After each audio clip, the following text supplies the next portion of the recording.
어서. 일단 시작해볼게요. 반갑습니다.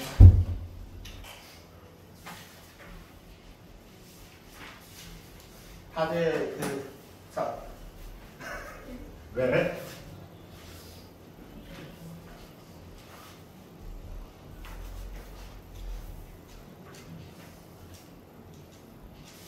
열심히 공부했구나.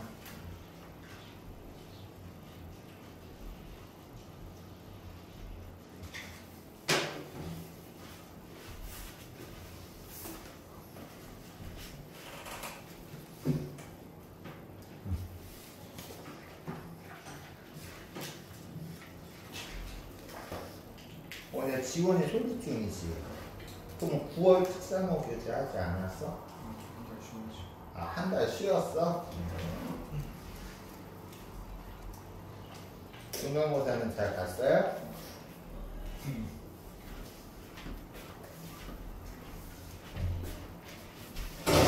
오늘은 이렇게 뭐 가족여행도 있고 추석 연휴 뒤에 가족여행도 있고 등등 어떤 이유들 때문에 지금 원래 반원 인원이 어서 와 이번 8월 4주지. 맞아. 책을 오케이. 그래서 뭐냐 인원이 더 많은데 오늘은 뭐 가족 여행 중 영상 보건 등이 있어가지고 지금 인원은 올 친구 이게 다 왔고요. 친구 이름이 어떻게 되죠? 임채. 임채. 치동중? 반가워. 그래서 이렇게 할 거고 우리가 원래대로 하면 너희들 정도 알겠지만 먼저 과제 검사하고 주간 테스트 하는데 지금 제아가 8월 교재를 안 가져와서 그거 부원장님한테 임세 받은 거지. 네, 8월 평일에 보냈어요. 아니 오늘 수업은 오늘 새 교재 나갈 거고 이거 가져와서 과제 검사 다 했는지 하고 그리고 과제 검사 다 했는지 하고 주간 테스트를 해야 되는데 치동중학교 이번에 중간고사 봤어요? 안 봤어요? 안 봤어요? 그럼 치동중 안 봤고 여기도 다 안 봤네? 그치? 일단 이거 오늘부터 나갈 교재고 줬구나. 오늘부터 나갈 교재고 제가 같은 경우는 그게 오늘 수업 시간에 할 게 아니라 그거 이제 오늘 가져와서 선생님한테 과제 검사 받아야 될 거였어. 네. 수업은 그 책으로 할 거야. 알겠어? 그래서 오늘은 지금 결석장도 있고 해서 주간 테스트는 한 주 생략하도록 할 거고요. 알겠어요? 그리고 지금 이제 과제 같은 경우는 이렇게 됐는데 안 가져온 친구도 있고 하니까 선생님이랑 지금 클리닉 시간을 일단 잡을 거야. 우리가 일단 이번 주 수업하고 다음 주 수업하잖아. 그러면 이제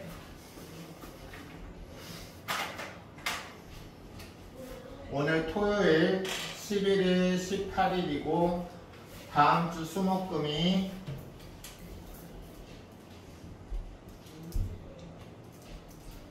이렇게 있고 이렇게 이제 요일이 된단 말이야. 이때부터는 우리 중3 기말고사 일정이 나갈 거예요. 그래서 이제 선생님이랑 수업하는 건 이렇게 두 번이 될 텐데 지금 이 수목금 알겠어? 이 수목금 같은 경우를 이제 선생님이랑 정규 클리닉을 하는데 말이야 얘들아.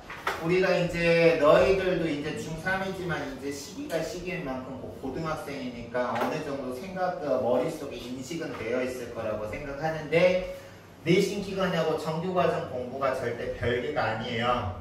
내신 기간에 죽어라 공부해서 그걸 시험 보고 나면은 그거 쓸데없는 게 아니라 그게 나중에 너희들이 고등학교 때 예를 들어서 중학교 때 제망매가 배웠어도 고등학교 때 제망매가 또 나와요. 더 심화돼서. 그래서 우리가 정규과정 때 하는 게 내신에 또 고등학교 내신에 나오고 하니까 일단 지금까지 나 클리닉 꾸준히 왔었다 손. 나머지 두 친구는 안 왔어? 선생님이랑 수업하는 동안은 오셔야 돼요. 알겠어요? 그래서 오셔야 되고요. 평일 수목금 중에 3시에서 8시 사이에 등원을 해주는 게 제일 좋아요. 왜냐하면 우리가 보통 클리닉이 2시간 정도 걸리니까 너희들 늦어도 8시까지 증원해주는 게 너희들도 가서 휴식 시간이 보장되고 하니까 그거 감안해서 지원이 수요일에 몇 시에 올 수 있어? 4시. 4시? 지원이 4시.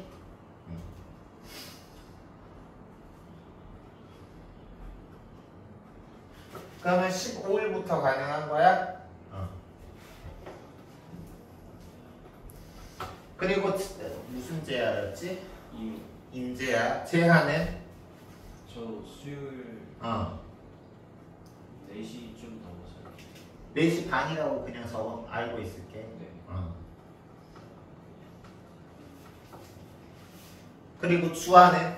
네, 수요일 4시 반쯤. 수요일 4시 반쯤이요?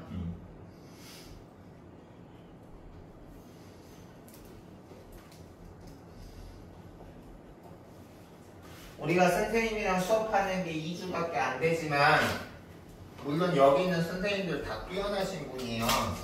너희들이 나 아니라 다른 선생님이랑 공부를 해도 얼마든지 너희들 잘할 수 있게 만들어줄 수 있는 선생님인데 선생님 역시 다른 선생님만큼 너희들을 잘 해줄 수 있으니까 느낄 거야. 그렇게 해서 해주시면서 잘 해보도록 하고요. 우리가 이제 25일 되면 너희들 각자 내신하는 담당 선생님이 있죠. 그래서 내신하는 담당 선생님이 있으니 아마 3주 뒤에는 또 우리 잠시 안녕 하고 이렇게 잠시 해요. 다른 선생님이랑 너희들 공부할 수 있겠지만 2주 동안 잘 해봐야 되고요. 이것도 2년이니 아주 간단하게 선생님 소개하면 선생님 이름이고요. 고려대 국어교육과 들어가서 국어교육과랑 중문과 이중전공에서 졸업했고 중국 현대문학 석사 졸업했고 올해 한 달 뒤면은 이 일한 지 11년이 되네요. 나이 좀 먹었죠. 대략 나이 좀 먹었잖아. 대학 군대 갔다 오고 이중전공 졸업하고 대학원 석사 졸업하고 뭐 어쩌고 11년째 일하고 11년 되면은 적지 않게 먹었겠죠. 그래서 이제 그렇고 선생님은 여기 오기 전에 어디라고는 밝히지 않겠지만 아주 멀지 않은 곳에서 이제 그때 예비 고일을 시작해서 그때는 그 당시 2년 전 그 당시 솔빛중학교 3학년을 중심으로 해서 예비 고일 시작해서 나루고 반정고 이상고 등등 고등학생 1, 2학년 때 많이 가르쳤고요. 너희들은 나를 처음 보겠지만 이 학원에는 9월부터 지금 우리 중간고사 내신 대비할 때부터 시작했습니다. 만나서 반갑습니다. 항상 인연인 거야. 우리가 살다 보면 옷깃만 스쳐도 살다가 옷깃 한 번만 스쳐도 인연이 되는데 우리는 아마 전생에 엄청난 인연이었던 거야. 만나서 반갑고 오늘 그러면 수업 시작해 보도록 할게요. 일단 우리가 특사묘 교재 선생님이 오늘 배부해준 교재로 수업 내신 기간 시작하기 전까지 그걸로 수업 나가니까 책의 이름 같은 거 잘 써주시고요.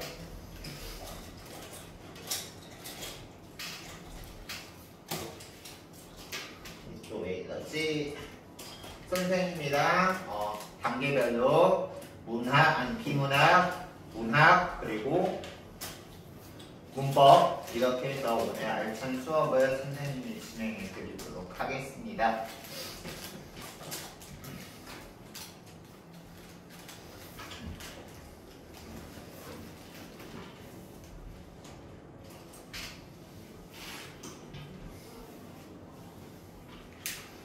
내가 뭐 얘기 빼먹은 거 있나?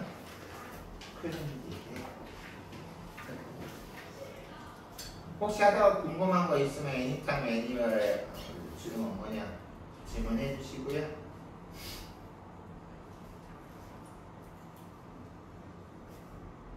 교재 6페이지 펴시면 되겠습니다. 시작할게요.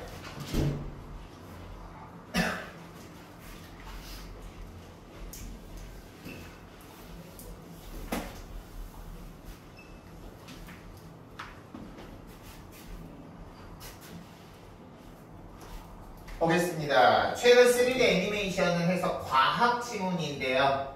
너희들 뭐 안 본 그런 경험 없는 친구들도 있겠지만 선생님 같은 경우는 3D 영상을 영화 볼 때 몇 번 봤어. IMAX 3D로. 그래서 이제 우리 그런 거 보면 IMAX 3D 영화 보면은 안경 쓰고 보면은 막 영화 속 인물들이 눈앞에 바로 눈앞에 막 우리한테 튀어나오잖아. 그래서 그런 것과 너희들이 한번 그런 영상이 여기서 어떻게 만들어지는지를 설명한 과학 지문이라고 보시면 되고요. 우리가 과학 지문의 모든 글이 그러한 것은 아니지만 너희들이 중학교 과정 공부하면서 특히 비문학 지문에서 설명 방법에 대해서 공부해 봤을 거야. 예를 들어서 뭐 정의라든가 예시라든가 인과 분석 분류 분석 뭐 등등등 그런 것들에 대해서 보면 이 과학 지문의 모든 글이 항상 이 설명 방법이 적용되는 건 아니지만 대부분의 글에서 이 과정이라는 설명 방법을 사용을 합니다. 그러면 과정이라는 설명 방법은 뭐냐?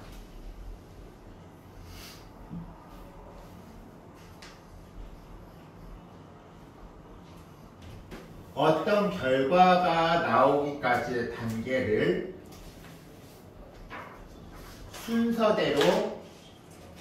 순서대로라는 걸 다른 말로 순차적으로라는 말로도 해요. 순서대로 순차적으로 설명하는 것. 이것을 우리가 과정이라는 설명 방법이라고 해요. 뭐 예를 들어서 닭볶음탕 3인분 만들기. 재료 뭐 준비하세요? 뭐 준비하시고 뭐 하시고 그 다음에 하시면 이런 요리가 완성됩니다. 이렇게 단계를 순서대로 설명하는 것을 과정이라는 설명 방법을 씁니다. 그럼 우리가 이 지문 같은 경우는 과정이라는 설명 방법이 아주 잘 나와 있는데 어떻게 나와 있는지 볼게요. 최근 3D 애니메이션은 섬세한 입체 형상을 구현하여 실물을 촬영한 것 같은 느낌을 준다. 근데 얘들아 여기 봐봐. 뭐뭐와 달리라고 했어요. 뭐뭐와 달리라고 했으니까 우리가 이거는 대조의 설명 방법인 거죠. 뭐뭐와 달리라고 했으니까 이건 대조의 설명 방법인 거야. 그러면 여기서는 지금 보면 자연 영상과 3D 합성 영상의 차이점에 대해서 설명한 거죠. 자연 영상은 뭐냐? 실물을 촬영해서 얻은 걸 그대로 표현하는 게 자연 영상이다. 그러면 3D 영상이라는 거는 실물을 촬영한 그대로가 아니라 뭐다? 모델링과 렌더링이라는 과정을 거쳐야 한다. 별표 쳐야 되겠죠. 모델링과 렌더링. 우리가 이제 IMAX 3D 영화에서 보는 그 3D 안경 쓰면 3D 안경 쓰면 그게 막 눈에서 튀어나오는 것 같이 그런 영상을 만드는 과정이 뭐냐? 모델링과 렌더링 과정을 거쳐야 한다. 그래서 우리가 여기서 이제 보면 3D 합성 영상이라는 상위 개념을 설명하기 위해서 모델링과 렌더링이라는 하위 개념으로 나누고 있어요. 그치? 그러면 우리가 그래 이거는 구조 연습하는 건데 어떤 문단에서 어떤 상위 개념을 이루는 하위 개념을 2개 이상 나열을 하면 크게 글을 전개하는 방법에는 2가지가 있습니다. 첫 번째, 이 글처럼 그 아래 별개의 문단마다 각각의 개념에 대해서 별개의 문단으로 나눠서 설명하는 방식이 있고요. 또 하나는 하나의 커다란 문단의 상위 개념에 해당하는 하위 개념을 제시하고 나서 그 하위 개념들을 같은 문단 안에서 간략하게 짚고 넘어가는 방식이 있어요. 이해가니? 그럼 이 글 같은 경우는 우리가 어떤 단락에서 나오는 2가지 서로 다른 개념을 각 문단별로 지금 언급하는 겁니다. 아시겠습니까? 오케이? 그렇게 봐주시면 되는데 이 글 같은 경우는 이 구조를 띄고 있다는 거 기억해 주시면 될 거고요. 시작해 볼게요. 먼저 모델링이라는 것은 3차원 가상 공간에서 일단 너희들이 이게 중요해. 모델링은 3차원 가상 공간이다. 반면에 우리가 이제 보면 알겠지만 산문단에서 나오는 이 렌더링 같은 경우는 2차원 개념인 거야. 우리가 3차원과 2차원의 개념은 너희들 뭐 수학 선행하는 친구들도 많을 테니까 알겠지만 2차원이라는 건 우리가 X축과 Y축만 있는 평면 개념이죠. 근데 우리가 3차원이라는 건 X축과 Y축만 있는 평면 개념이 아니라 Z축까지 우리가 언급을 해서 이런 식으로 이제 뭐 직사각형이나 정사각형과 같은 우리가 부피 개념까지 연결이 되는 게 우리가 3차원 개념이잖아. 그래서 모델링은 3차원 개념, 그리고 여기 나와 있는 렌더링은 2차원 개념이다. 그러면 모델링은 3차원 가상 공간에서 물체의 모양과 크기, 공간적인 위치, 표면 특성과 같은 고유의 값을 설정하거나 수정하는 단계이다.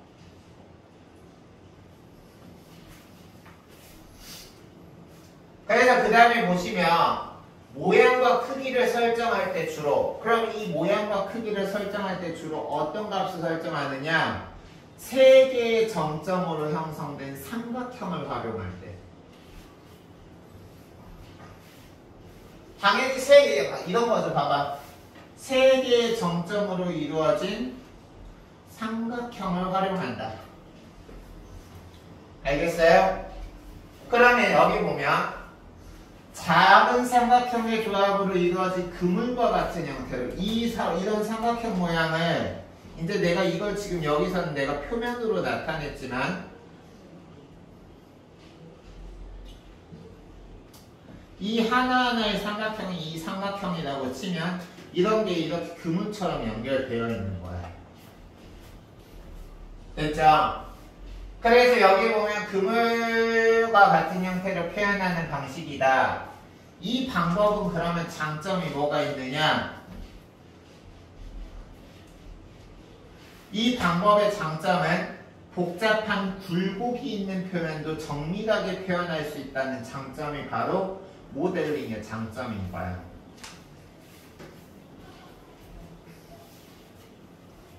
근데 이때 삼각형의 꼭지점은 바로 이 삼각형의 꼭지점들이 물체의 모양과 크기를 결정하는 정점이 된대. 즉, 이 삼각형의 꼭지점들이 물체의 모양과 크기를 결정한다.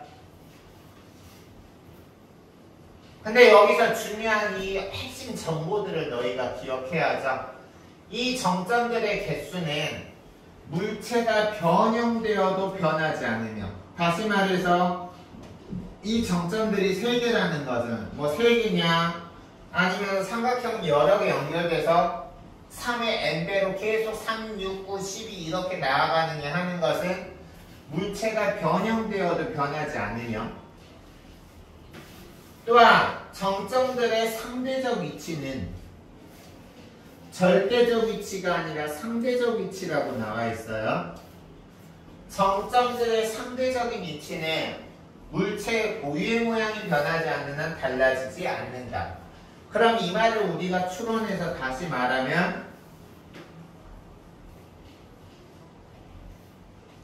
물체 고유의 모양이 변하면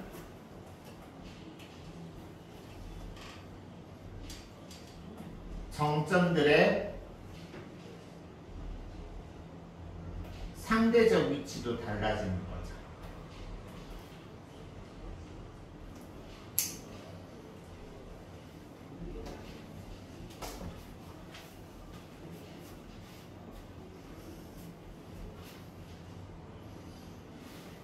그래서 우리가 과학 지문에서는 어떤 필자의 인문 지문이나 사회 지문이라면 어떤 이론이라든가 학자의 견해를 말하고 그것에 대한 필자의 주관적인 견해가 드러나는 지문도 많은데, 과학이나 기술 지문은 99% 필자의 어떤 개인적인 의견은 드러나지 않아요.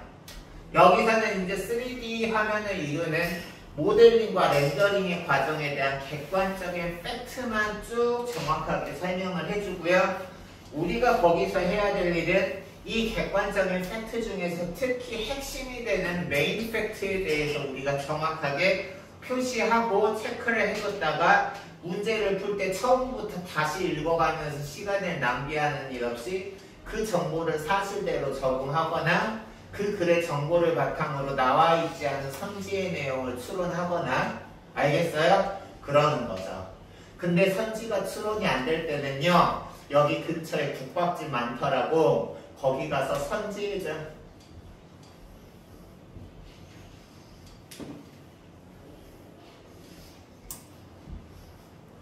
선생님 피곤해. 선생님의 아재 개그의 빈도나 강도하여 선생님의 피곤함과는 정비례합니다. 그래서 선지를 분석하시면 돼요.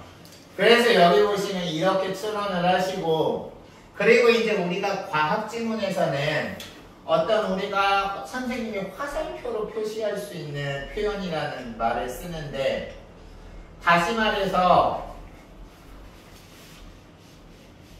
이 부분을 얘기하는 거야. 여기 이 부분. 됐어? 다시 말해서 어떤 게 커진다, 작아진다, 뭐 많아진다, 적어진다 이런 개념 같은 경우는 반드시 우리가 문제에서 어떤 형식으로든 이거를 적용해서 푸는 선지가 나오거든. 그래서 이런 거 같은 경우는 우리가 반드시 별표해 두시고 이 정보를 문제 풀 때 어디서 헤매지 말고 바로 찾을 수 있어야 돼요. 다시 말해서 물체가 커지거나 작아진다. 물체의 크기나 배수와 관련해서는 정점 사이의 간격이 변한 거야. 즉 물체의 크기나 배수는 간격과 관련이 있어. 정점 사이의 간격.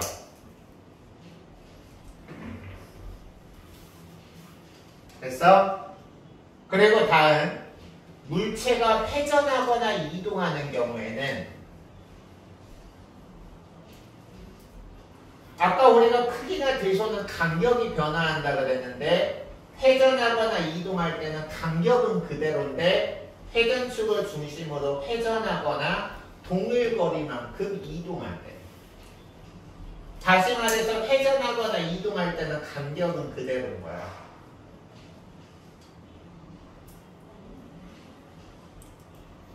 그리고 여기 지금 보면 물체를 구성하는 얘들아, 각 삼각형 면에는, 즉 삼각형 면 하나하나마다 고유의 색과 질감을 나타내는 표면 특징이 하나씩 지정된다. 즉 삼각형 하나의 특성 하나, 삼각형 하나의 또 다른 특성 하나, 이렇게 각각 분리돼서 지정된다는 거야.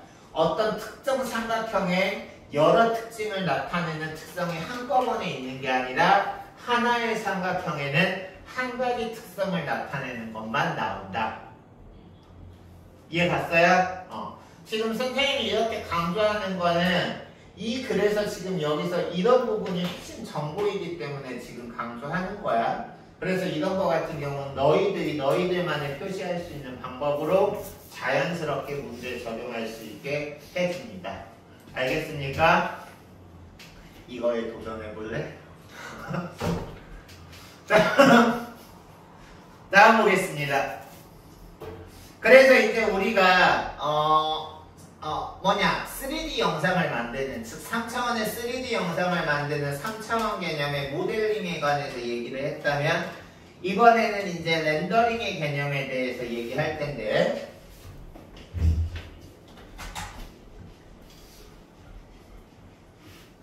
렌더링은 뭐냐?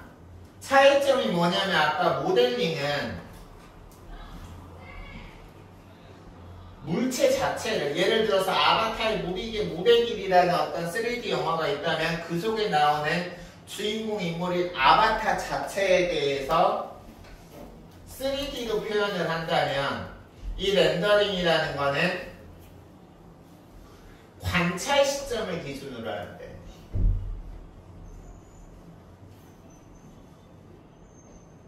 이 말인즉슨 뭐냐? 관찰 시점을 기준으로 한다라는 거는 그게 3D 동영상물의 주인공을 중심으로 하는 게 아니라 그 3D 영상물을 보는 시청자나 영화 관객을 기준으로 한다는 거야. 그래서 관찰 시점을 기준으로 해서 2차원으로 생성하는 것이다. 그래서 그 다음에 보시면 전체 화면을 잘게 나눈 점이 화소인데 여기서 지금 개념정의 나왔죠. 화소라는 개념정의가 나왔는데 이 화소라는 것은 뭐냐? 전체 화면을 잘게 나눈 점을 화소라고 한다. 우리가 이렇게 국어 비문학 지문에서는 다양한 영역의 지문이 나오는데 우리가 과학 지문 나온다고 해서 과학 시험 보는 게 아니라 국어 시험 보는 거잖아.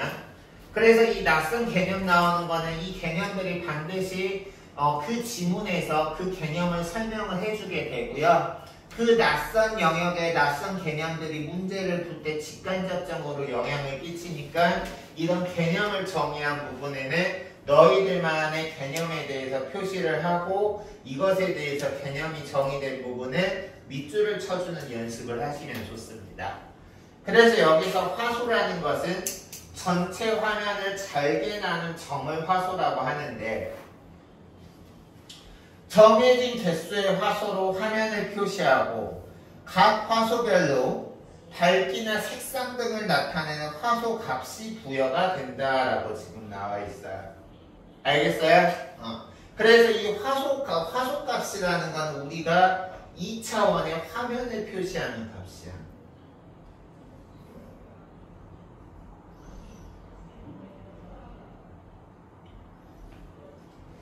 그래서 이 렌더링 단계에서는 화면 안에서 동일한 물체라도 멀리 있는 경우에는 작게, 가까이 있는 경우에는 크게 보인다라는 건 아래에도 나와 있지만 이게 미술에서 나온 원근법이잖아.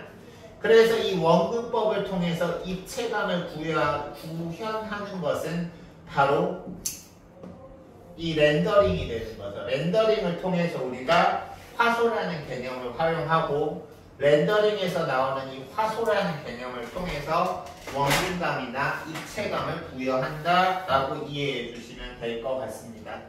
알겠죠? 다음, 표면 특성을 나타내는 값을 바탕으로 다른 물체의 가려짐이나 조명에 의해서 물체 표면에 생기는 영향, 어머나. 즉 여기서 지금 보면 이렇게 우리가 3D 동영상을 만드는 데 있어서는 눈에 보이는 부분뿐만이 아니라 물체에 의해서 가려지는 부분까지, 알겠어? 가려지는 부분까지 우리가 신경을 써서 명암 그리고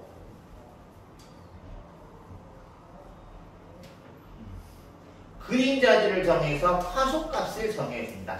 즉 우리가 아까 앞부분에서 화소값을 통해서 원근법을 표현했다면 이번에는 화소값을 통해서 물체에 보이지 않는 부분까지 언급함으로써 원근법 플러스 입체감을 부여한다. 이렇게 알아두시면 되겠죠.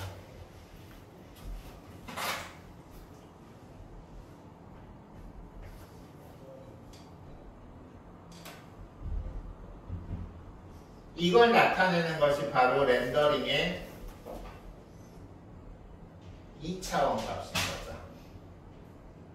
그리고 이거는 화소값을 통해서 결정된다. 알겠어? 그래서 이렇게 물체의 원근감과 입체감을 구현하는 모든 화소값이 결정되면 첫 번째 단계, 두 번째 단계는 하나의 프레임이 형성되는 거야. 우리가 하나의 씬이나 하나의 화면이라고 딱 볼 수 있는 그런 화면이 결정되고, 그리고 이 화면 프레임이 형성되면 이를 화면 출력 장치를 통해 모니터에 표시를 하는 이 세 단계를 지금 순서대로 설명하는 과정이라는 설명 방법을 통해서 마지막에 정지 현상이 완성된다라는 결과값을 보여주고 있죠.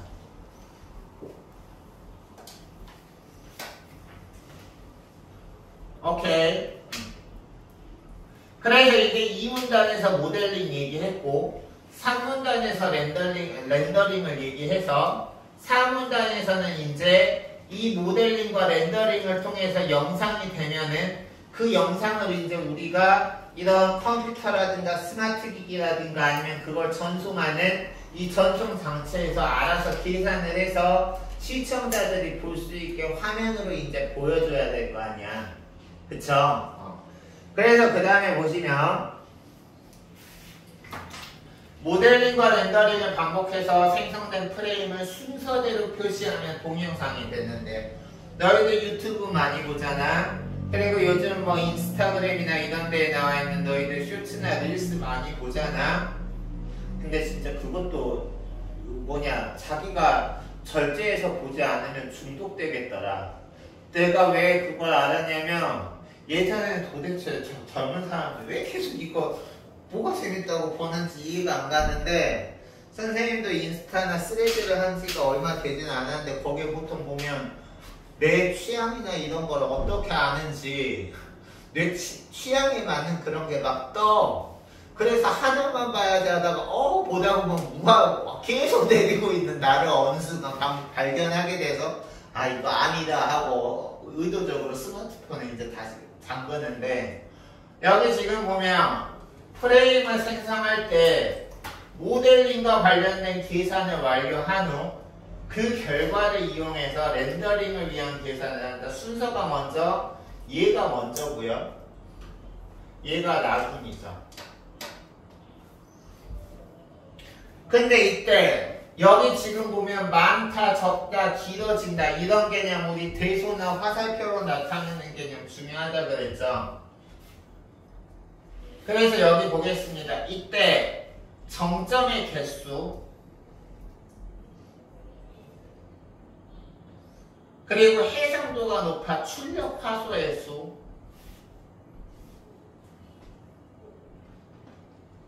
의 수가 많을수록 연산량이 많아져 연산 시간이 길어진다. 다시 말해서 정점의 개수나 출력 화소의 수와 연산 시간은 정비례 관계를 맺는다라고 우리가 정리할 수 있겠죠. 왜냐면 정점의 개수는 우리가 3차원의 화면을 만드는 데 있어서 꼭 필요한 삼각형의 꼭지점들이 정점이고, 그리고 출력 화소는 렌더링에서 2차원 화면을 만드는 데 있어서 꼭 필요한 화소값이잖아요. 그래서 이 3차원과 2차원을 만드는 정점의 개수와 출력 화소의 값과 연산 시간의 값은 정비례한다는 거 역시 중요한 개념으로 여기 오른쪽에도 OS로 나와 있는데, 그 다음 보겠습니다.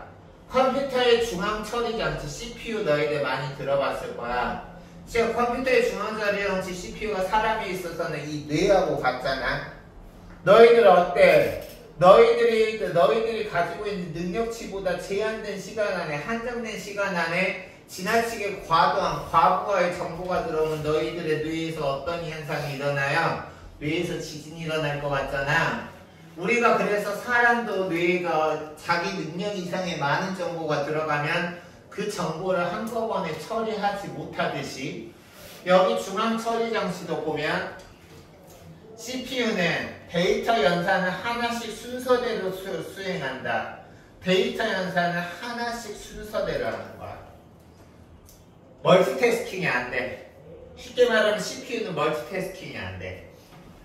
그래서 여기 보면 하나씩 순서대로 하기 때문에 과도한 양의 데이터가 집중되면 미처 연산되지 못한 데이터가 차례를 기다리는, 한 사람씩 차례차례, 이 지금 CPU 같은 경우는 한 사람 하나하나씩밖에 못하니까 한 사람씩 하다 보니까 이게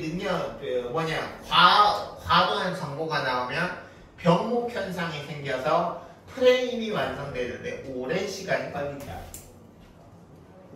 그러면 이거 이렇게 있으면 뒤에 촬영가 못 되면, 그래서 우리가 이런 현상이 생길 때 어떤 현상이 일어나면 우리 인터넷이나 화면 그 동그라미 뱅뱅뱅 돌아가는 거 버퍼링이라 그러나 그런 버퍼링 현상이 일어나는 거지. 그래서 그 다음에 보시면 그러한 CPU의 그래픽 처리 능력을 보완하기 위해 개발된 그래픽 처리 장치 GPU CPU에 이렇게 멀티태스킹이 안 되는 능력을 보완하기 위해서 일어나고 있는 그래픽 처리 장치 GPU는 연산을 비롯한 데이터 처리를 독립적으로 수행할 수 있는 장치인 코어를 수백 개에서 수천 개씩 탑재한대. 그럼 CPU가 하나씩 해야 되는 일을 이 GPU 같은 경우는 그 안에 이 독립적인 수백 개에서 수천 개의 코어가 각자 한 개의 일만 동시적으로 하더라도 한꺼번에 100개에서 1000개의 정보를 동시에 하는 거잖아요. 그치? 그러니까 우리가 CPU가 못하는 일을 GPU를 하면 훨씬 더 속도가 빨라지는데 GPU의 각 코어는 특징 알아주세요. 모든 게 그렇듯이 장점만 존재하는 건 아니야. 이 CPU 같은 경우는 한 번에 하나씩밖에 못하기 때문에 병목 현상이 발생할 수 있다는 단점이 있다면 이 GPU 같은 경우는 어떤 단점이 있냐면 그래픽의 연산에 특화되어 즉 그래픽 연산밖에 안 되는 단점이 있는 거야.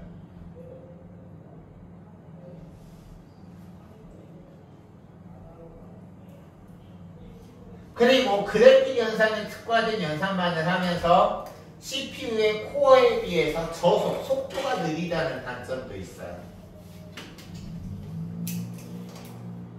이런 단점이 있지만 하지만 GPU는 여기 봐봐. 이건 이제 장점이죠. GPU의 장점은 뭐냐?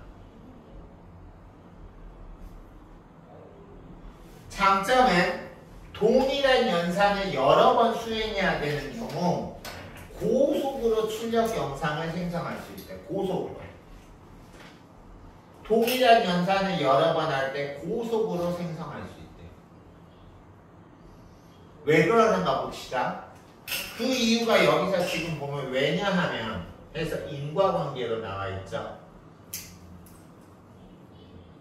왜냐하면 GPU는 한 번의 연산에 쓰이는 데이터를 순차적으로 각 코어에 전송하는 즉 GPU라는 거는 한 번의 연산에 쓰이는 데이터를 순서대로 수백 개에서 수천 개에 있는 데이터에 전송한 후 전체 코어에다가 하나의 명령어를 전달하면 이 하나의 명령어만 가지고도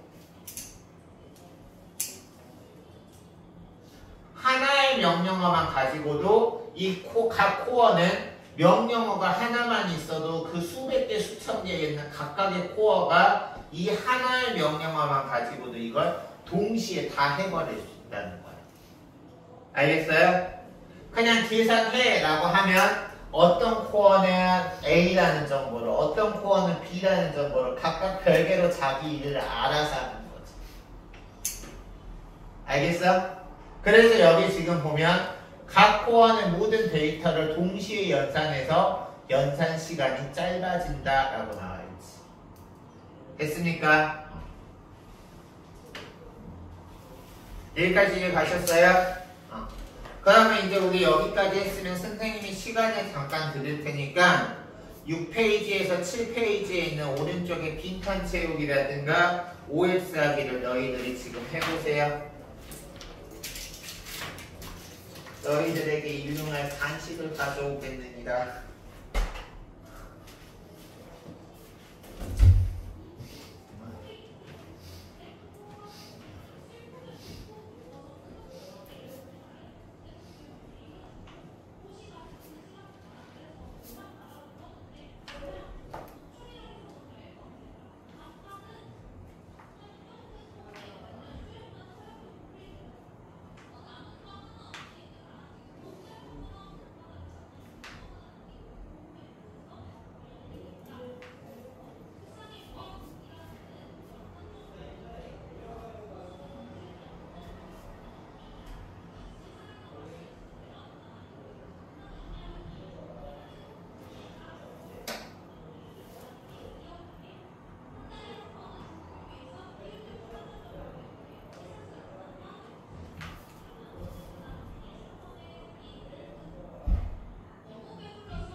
얘들아 다 했나요?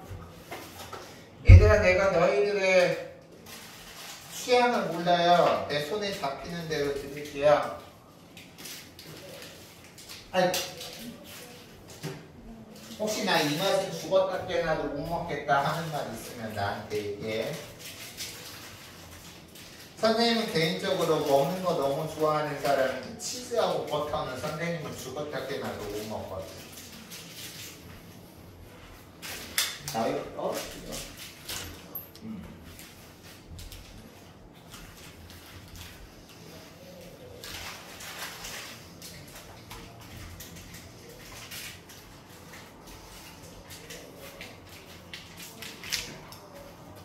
야구.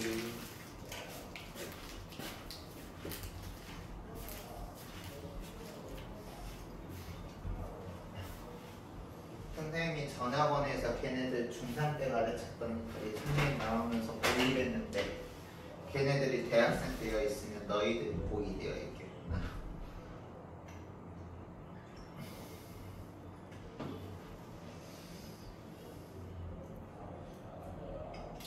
다 했으면 다 했다는 신호로 선생님이랑 얼굴을 마주칩시다. 다 했어요? 다 했어? 재야는 더 됐나? 네. 그러면 그 재야 말고 나머지 친구는 문제를 좀 한번 읽고 한 문제만 얼른 풀어.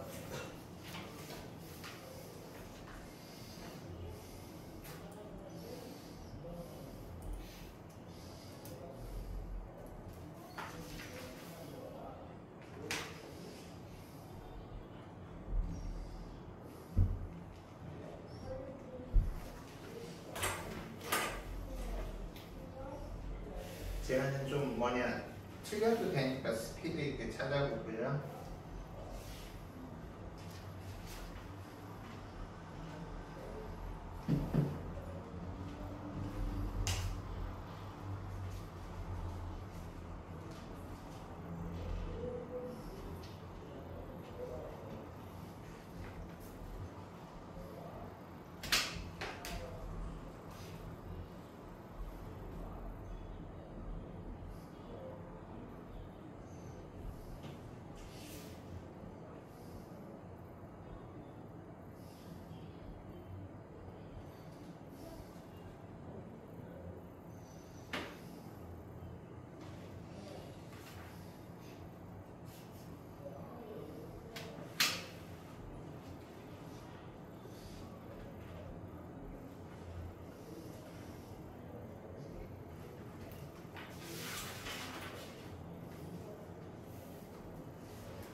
제가 거의 다 했을 거고 우리 정답 맞춰봅시다.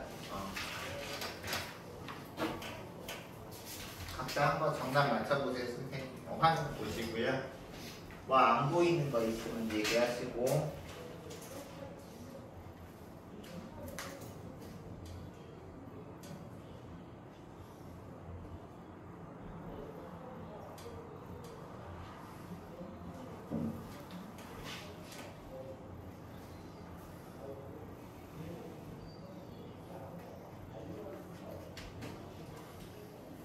내려도 돼요?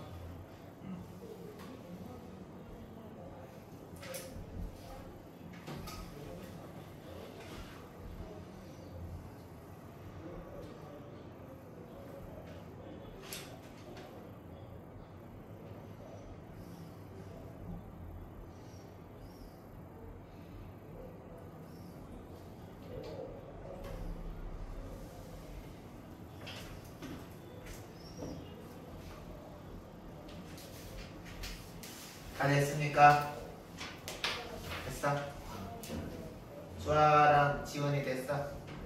그럼 문제 풀어볼게요.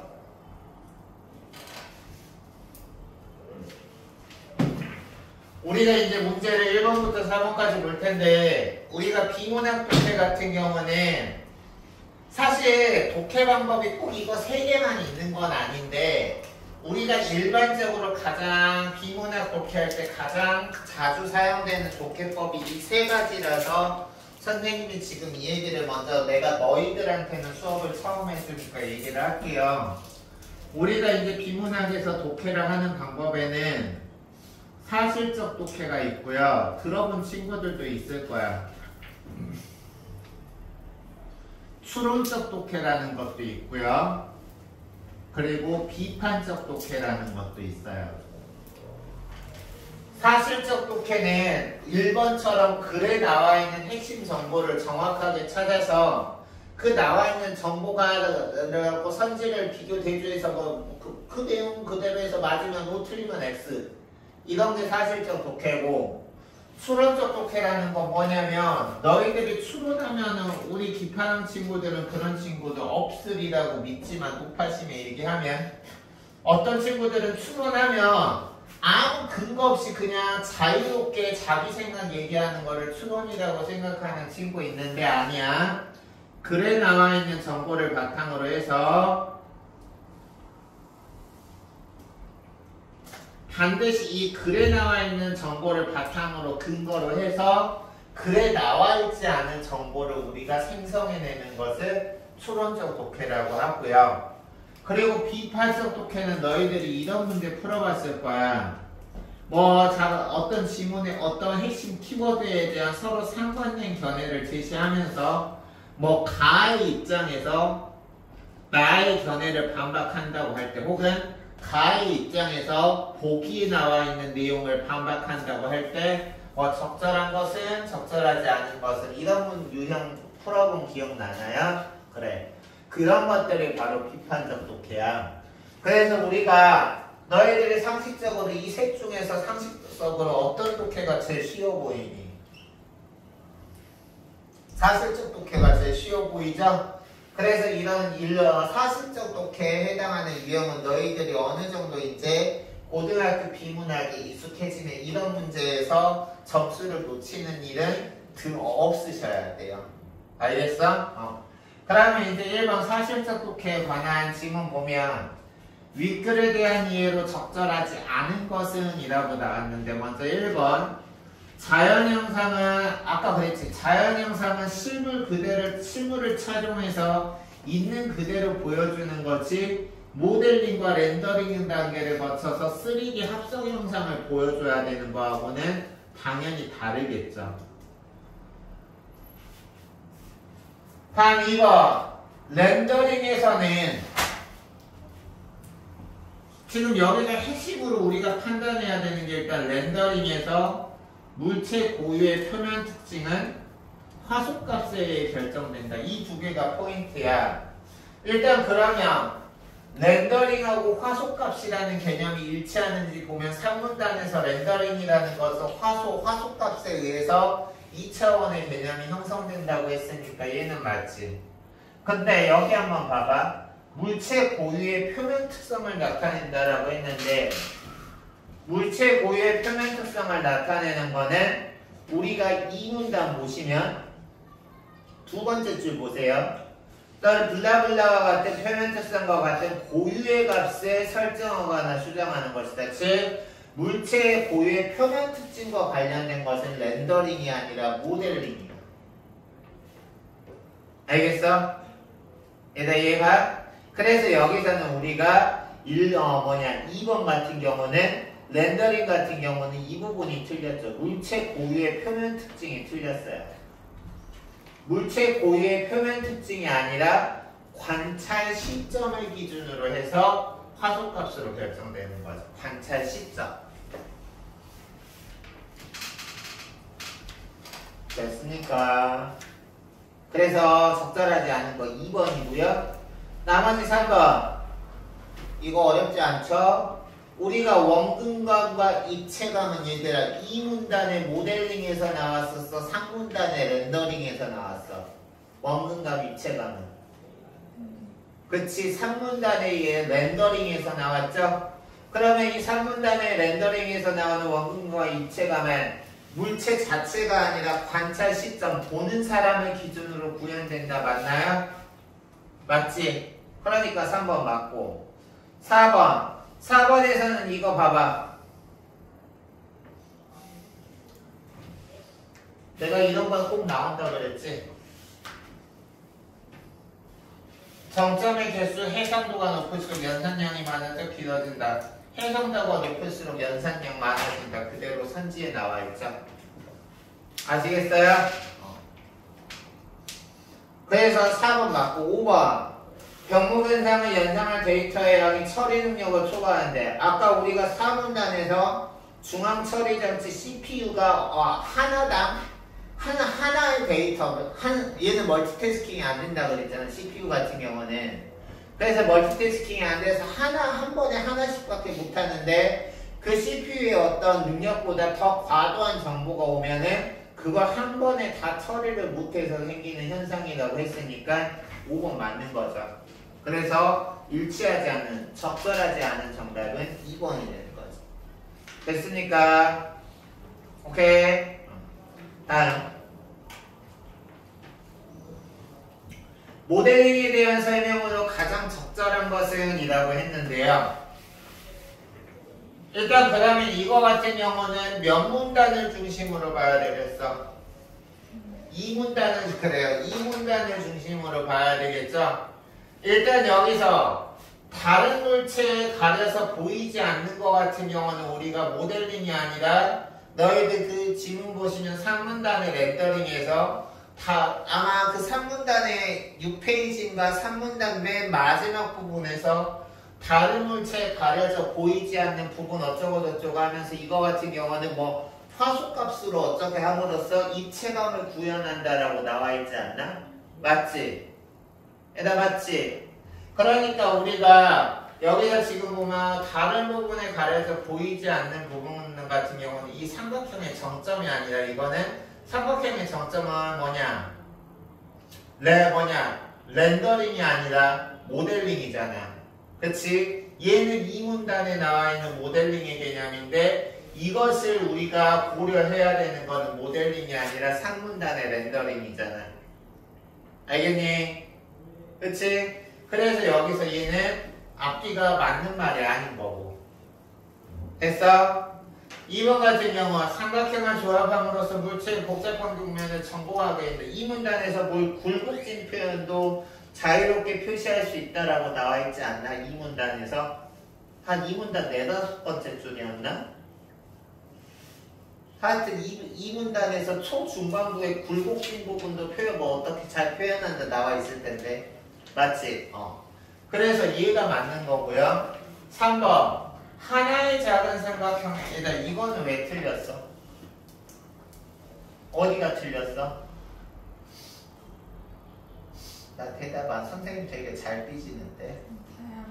다양하니 틀렸죠. 하나의 작은 삼각형에 하나의 색상을, 하나의 특징을 보여준다 그랬죠.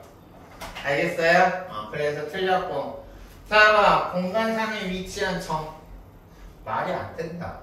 일단 너희들이 우리 기파랑 친구들 어느 정도 이제 할 수 있는 친구들이니까 보면 공간상에 위치한 정점은 삼각형에서의 꼭지점을 말하는 거잖아. 그래 안 그래? 얘는 그럼 모델링이잖아. 근데 2차원으로 하는 거는 모델링이야 렌더링이야? 앞뒤가 안 맞네.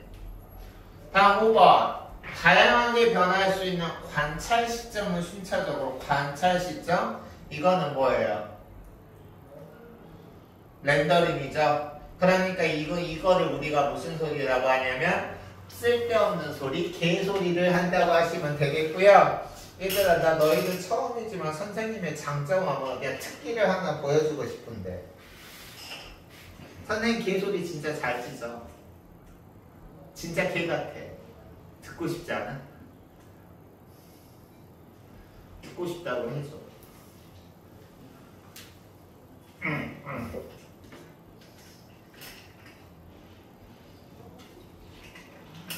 나 진지.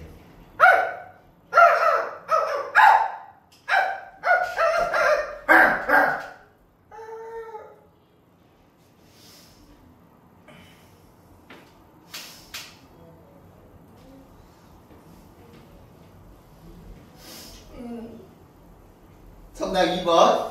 다음 3번. 그래서 3번 어려워요, 발표.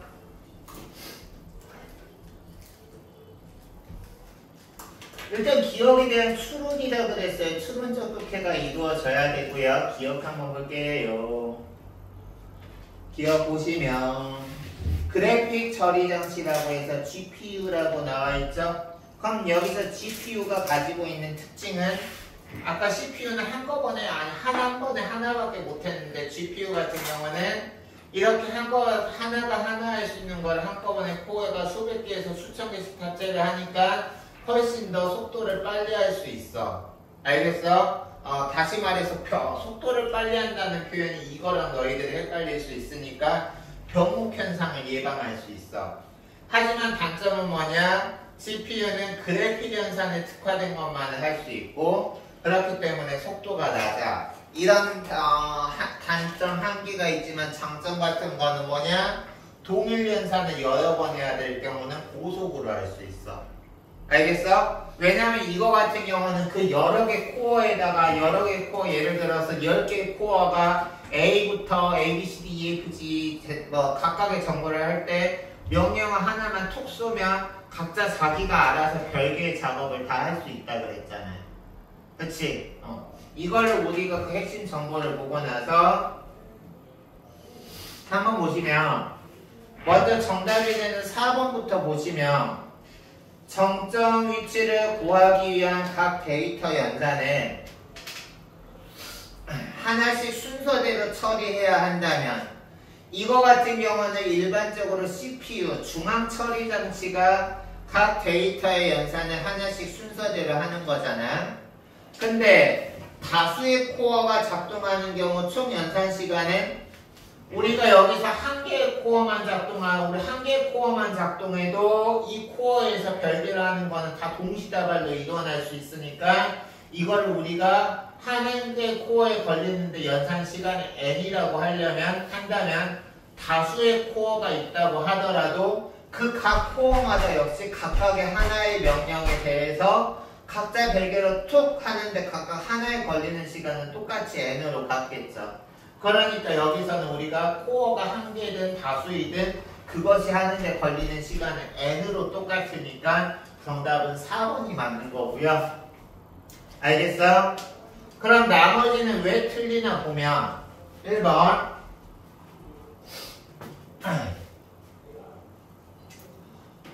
동일한 개수의 정점 위치를 연산할 때 동시에 연산을 아까 우리가 동시 연산의 개수가 많아지면 연산 시간이 짧아지는 효과를 가진다 그랬지. 그래 안 그래?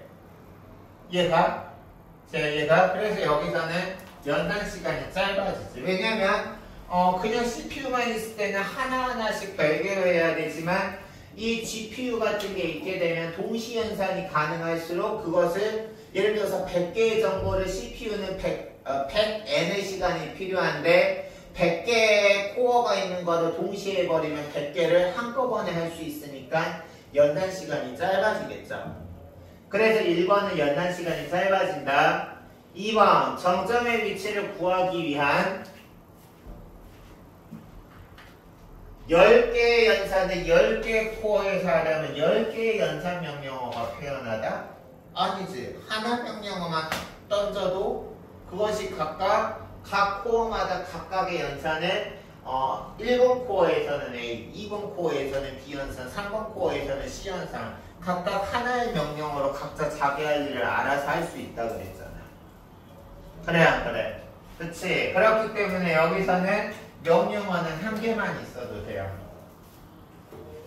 그냥 한 개의 코어만 작동할 때 정점의 위치를 구하기 위한 연산 시간은 한 개의 코어를 가진 CPU의 연산 시간과 같다라고 하는데 CPU하고 같을 리가 없지. GPU 같은 경우는 코어가 하나 있더라도 그 코어 하나에는 독립적으로 우리가 별개 각각 스스로 할 수 있는 분업화돼서 각각 스스로 할 수 있는 연산할 수 있는 그게 많아지기 때문에 한 개의 코어를 가진 CPU의 연산 시간보다 훨씬 짧아지겠죠.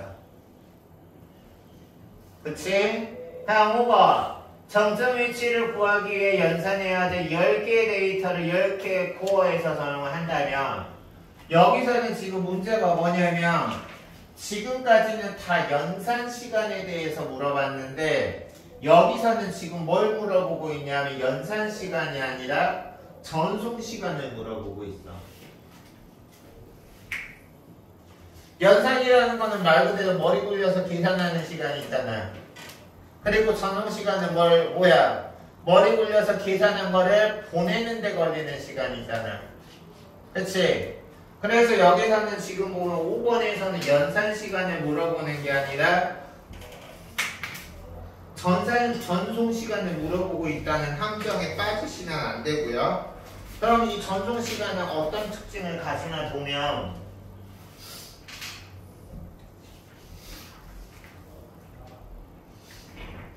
여기 보세요. 전송 시간 같은 경우는 여기 보면 GPU는 한 번의 연산에 쓰이는 데이터를 순차적으로 각 코어에 전송한다 그랬어. 다시 말해서 GPU 같은 경우는 동일한 연산을 반복할 때 연산 속도는 빨리 할 수 있지만 전송하는 거는 순차적으로 하나씩 전송하는 거야. 알겠니? 그렇기 때문에 5번 정점 위치를 구해서 10개 데이터를 10개 처리할 때는 모든 데이터를 한 개 할 때보다 전송 시간이 길어지겠죠. 왜냐면 우리가 GPU 같은 경우는 연산은 빨리 하지만 전송은 순차적으로 하나씩 하기 때문에 10개 데이터를 할 때는 속도는 우리가 CPU만 있을 때보다 빨리 할 수 있지만 GPU도 전송하는 거는 하나씩 순서대로 하기 때문에 이 10개, 1개 이상의 모든 데이터를 순서대로 전송하는 데 걸리는 시간은 데이터를 한 개의 코어에 전송하는 시간보다 길어지겠죠. 알겠어요? 그래서 3번 문제의 정답은 4번이고요. 다음 4번 문제 보도록 할게요. 오늘 수업 구성은 어떻게 할 거냐면 4번 문제 할 거고 문학 넘어가서 문학 오늘 수업 때 나가야 될 진도 시작품 2개 선생님이 내용 작품 분석해주고 나서 10분 쉬었다가 그 뒤에 문학서 문제풀이 문법을 2교시 하도록 할 테니까 그렇게 알아두고 계세요. 알겠어요? 얘들아 선생님 수업 재밌어요? 재미가 없어요? 제발 재미없다고 해줘. 재미없죠? 왠 줄 알아요? 나 좀 아직에 진심이야. 여기는 당연히 재미없지. 왠 줄 알아? 파리바게뜨가 아니거든.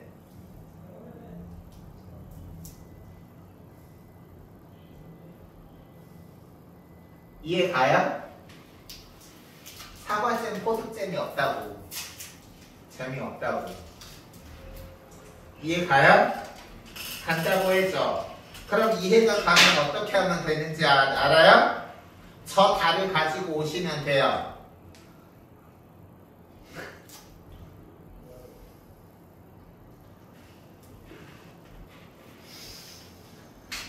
아, 4번 하죠. 갑자기 현타가 오네요. 보겠습니다. 4번. 다양한 3D 애니메이션 제작을 위한 계획이 일부다. 적절하지 않은 것이라고 했는데 일단 주인공 네모가 얼굴을 정면으로 향한 채 아직 입에 불지 않은 풍선을 물고 있다. 정지 화면이네요. 근데 여기 지금 보면 장면 2에서는 네모가 바람을 불어넣어 풍선이 점점 커진대. 내가 여기에 지금 강조 표시 동그라미 하는 이유가 있어요. 다음 장면 3는 풍선이 더 이상 커지지 않고 모양을 유지한 채 네모는 풍선과 함께 하늘로 올라 점점 멀어지는 모습이 보인다 라고 나왔습니다. 일단 우리가 문제를 풀어보면 1번 장면 1의 렌더링 단계에서 여기 보세요. 보이지 않는 부분의 표면 특성은 화소값을 통해서 입체감을 드러내는 데 사용된다고 6페이지 마지막 문장에서 7페이지에 걸쳐서 아까 나와 있지 않았나? 6페이지 마지막 그 3문단 맨 마지막에서 7페이지로 넘어갈 때 렌더링 같은 경우는 보이지 않는 부분까지 화소값을 통해서 입체감을 구현한다라고 해서 6페이지에서 7페이지 걸쳐서 내용 나와 있지. 그치? 그러니까 여기서 당연히 사용되지 않겠군이 틀렸죠. 사용되죠. 됐어? 그래서 1번은 틀렸고요. 아니, 잠깐만. 선생님이 지금 설명은 중간에 하다 말아서 그래. 여기 지금 보면 일단 1번은 적절한 건데 선생님이 설명을 중간에 빼먹은 게 있어서 너희들에게 혼선을 줬는데 여기 지금 보면 풍선이 가려서 보이지 않는 부분은 선생님이 이 부분을 빼먹고 설명해서 그래요. 삼각형의 표면 특성은 얘들아 뭐예요? 렌더링 지금 여기서 잘 들어. 렌더링 단계에서 아까 우리가 6페이지 마지막에서 7페이지 부분에서 가리지 않는 부분까지 이 화소값을 통해서 입체감을 나타낸다고 했지. 근데 여기서 지금 보면 선지 1번에서 삼각형의 표면 특징은 렌더링에서 다룰 수 있는 거야? 아니면 삼각형의 표면 특징은 이 문단 모델링에서 하는 거야? 모델링에서 하는 거였잖아. 그래서 여기서는 그럴듯한 선지에다가 모델링에서 나오는 개념을 하나 그럴듯하게 집어넣어가지고 우리가 하는 거죠. 그렇기 때문에 삼각형의 표면 특성 같은 경우는 모델링에서 하는 거니까 이 부분은 화소값을 구하는데 당연히 사용되지 않겠지. 이게 맞는 거지. 알겠어요? 이해가? 그래서 1번은 적절한 거고요. 다음 2번 장면 2의 모델링 단계에서 풍선에 있는 정점의 개수는 유지되겠군이라고 했어. 그러면 우리가 얘들아 모델링에서 정점의 개수하고 관련된 부분 찾아가 보자.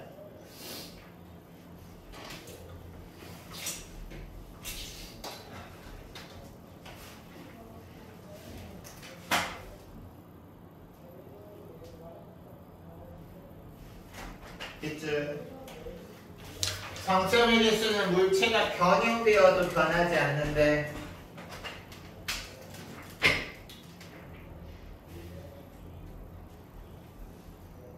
그러면 장면 2처럼 풍선이 커져서 모양이 변화도 정점의 개수는 변하지 않는다는 거지? 그래 안 그래? 그러니까 얘는 유지되겠군. 맞는 거지. 다음 3번 와우. 모델링에서 선생님이 지금 여기서 저 동그라미를 내가 이렇게 동그라미 친 건데 풍선이 커졌대. 그럼 이 풍선이 커졌다라는 거는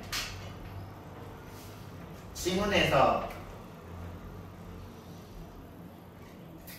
여기에 해당하는 거죠. 풍선이 커졌다라는 거는 물체가 커지거나 작아지는 경우를 말하는 거죠. 그럼 일단 어떻게 되는데 간격이 넓어지거나 좁아질 때 물체 간격의 변화가 생긴대. 그럼 3번 선지 봐봐. 간격의 변화가 생긴다. 맞게 나왔나? 3번. 맞죠? 거리가 멀어지겠군. 맞지? 간격이 변화하고 있는 거 맞죠? 그래서 3번 맞고요. 4번. 장면 3의 모델링 단계에서 어머나. 얘들아 지금 여기서는 장면 3 일단 한번 읽어보시고요.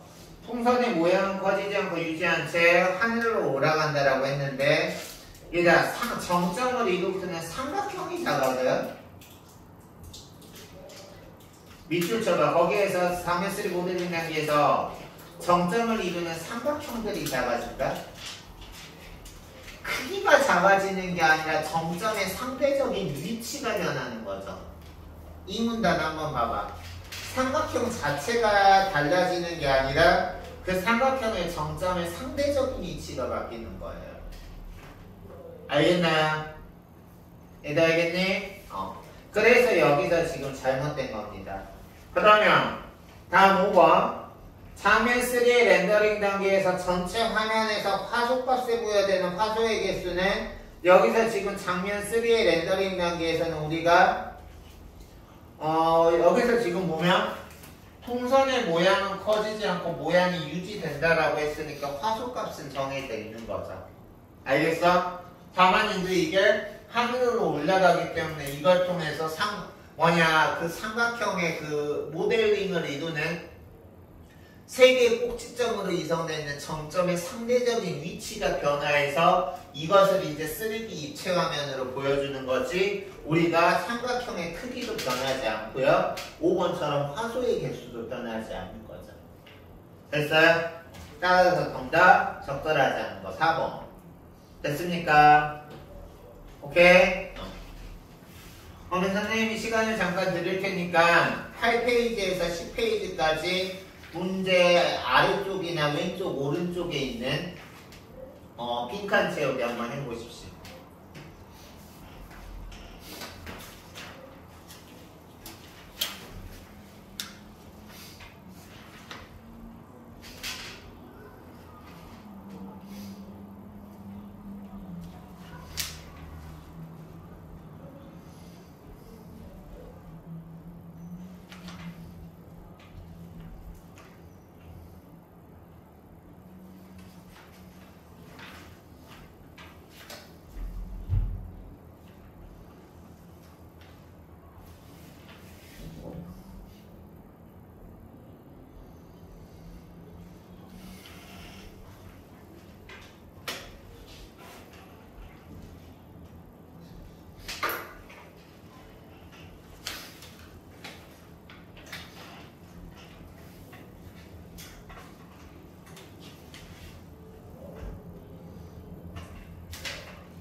라인이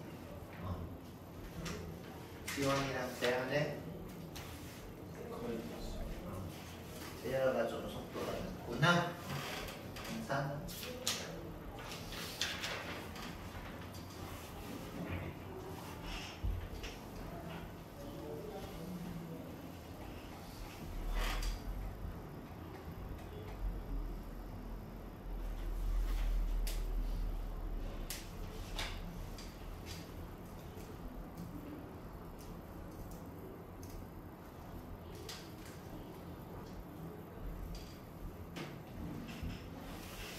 매겨봅시다. 8페이지.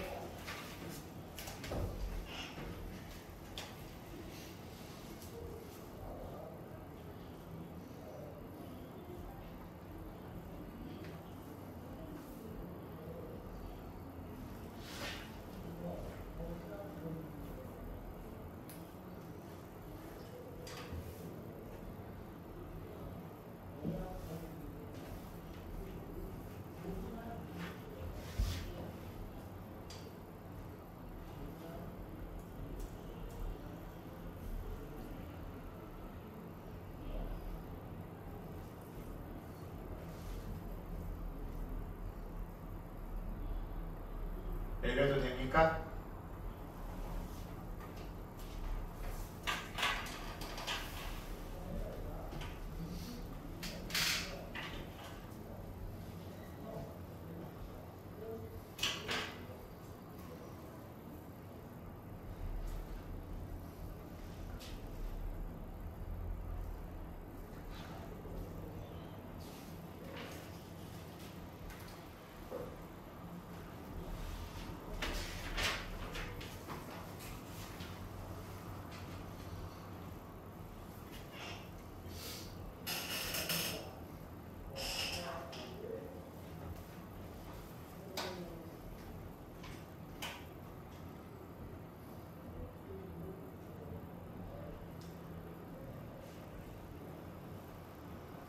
다 됐나요?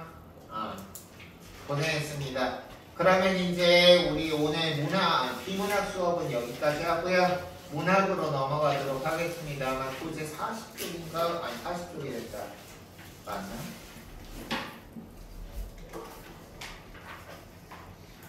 24쪽. 문법이 40쪽이고요. 문학 24쪽. 우리가 여기 지금 보면 이제 우리가 오늘 공부할 두 작품은 서정주의 견우의 노래라는 작품하고요. 그리고 오세영의 모순의 흙이라는 작품인데 우리가 서정주라는 시인은 선생님 학창시절부터 오지게 나왔던 시인이고요. 그리고 오세영이라는 시인은 비교적 최근에 이 시인이 쓴 작품들이 좀 이렇게 자주 출제되는 경향을 보이고 있는 시야. 선생님이 이제 너희들의 배경 지식까지는 그렇고 서정주 작품은 우리가 정말 유명한 작품들이 많아요. 근데 서정주 같은 경우는 우리가 이제 문학을 연구하는 사람이나 비평가들이라든가 등등에 의해서 평가가 양극단으로 갈리는 사람이에요. 일단 서정주는 선생님이 국어를 가르치는 사람이지만 내가 감히 서정주라는 시인에 대해서 시 자체로는 내가 감히 이 사람을 내가 어떻게 평가함. 시 되게 잘 쓰세요. 근데 이 사람에 대해서 평가가 갈리는 이유는 뭐냐면 이 사람은 친일했던 사람이거든요. 그래서 이제 시 외적인 것 때문에 이 작가 이 서정주라는 시인의 어떤 그 사람의 시색이라든가 이런 게 이제 호불호로 되게 많이 갈리는데 선생님은 이거는 지극히 개인적으로 선생님은 불호예요. 왜냐면 선생님의 가치관은 이거야. 아무리 그 사람이 그 분야에서 이렇게 전문가고 잘하더라도 그 사람의 기본 인성이라든가 그 사람의 어떤 기본 가치관이 잘못돼 있으면 선생님은 개인적으로 그 사람 별로 인정 안 하는 스타일이거든. 그래서 나도 너희들한테 얘기하는 것 중에 하나가 우리가 공부 잘해서 능력도 좋고 인성까지 갖추면 얼마나 멋있는 사람이겠니. 공부 잘해서 능력도 뛰어나고 인성까지 훌륭하면 너 얼마나 멋진 사람이겠어. But 그 둘을 다 가질 수 없다면 학원 선생님이 이런 말 하니까 좀 언밸런스 하는 것 같기도 하지만 둘 중에 하나만 택해야 된다면 능력보다는 인성을 갖춘 사람이 되기를 나는 늘 내 스스로도 그러려고 노력하고 있고 너희들한테 가르칠 때도 너희들도 그렇게 되길 바래. 그래서 얘기가 살짝 곁으로 나갔는데 이 사람의 친일 행적과는 무관하게 이 사람의 시는 너무도 잘 쓴 시가 많고 그리고 이제 주옥 같은 시들이 많기 때문에 선생님 학창시절에도 그랬고 자주 나오는 시니까 이 작가 이름 기억해 뒀다가 이 작가 이름 시 나온 작품 나올 때 특히 좀 주목해서 보세요. 알겠죠?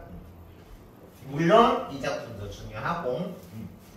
그러면 우리가 이제 볼 텐데 복합 지문에서 이렇게 시 두 작품은 어떤 시일 수도 있고 시가 아닐 수도 있는데 뭐 시하고 수필이 섞일 수도 있고요. 서로 다른 두 작품을 출제자가 하나로 묶었다라는 거는 아무 이유 없이 묶었을까요? 그냥 내가 출제자가 좋아하는 작품 아무거나 두 개 아무거나 골라 해서 잡진 않았겠죠?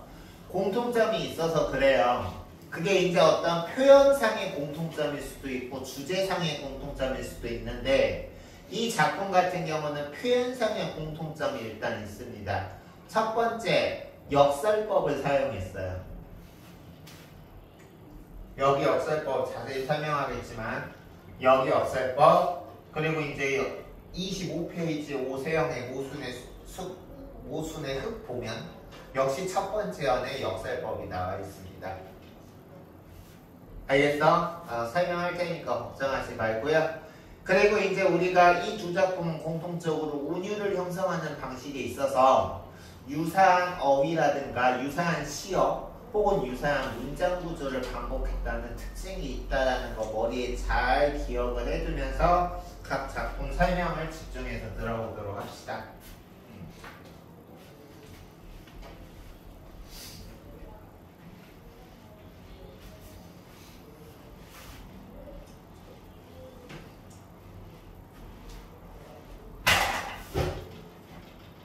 시작할게요. 우리들의 사랑을 위해서는 이별이 있어야 하네 라고 나왔네요. 응? 사랑하면 사랑하고 만나는 거지 왜 사랑을 위해서 이별이 있어야 함? 뭔 소리? 개소리 풀 뜯어먹는 소리? 라고 생각할 수 있잖아. 역설법이야. 그래서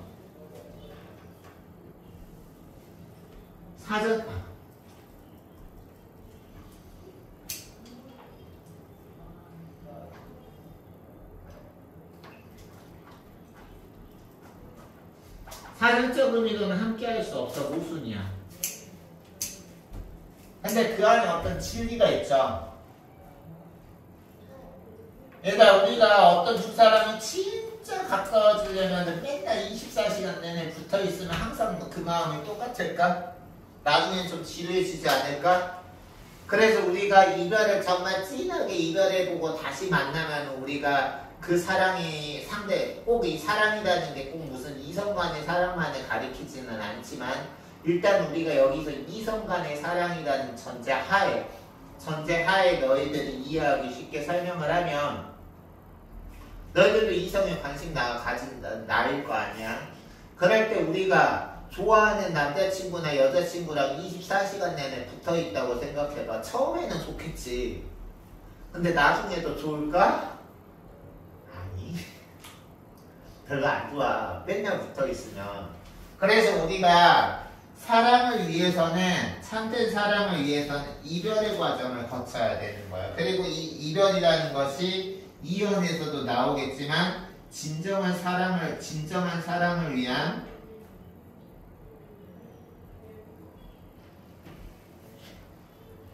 통과 의례야.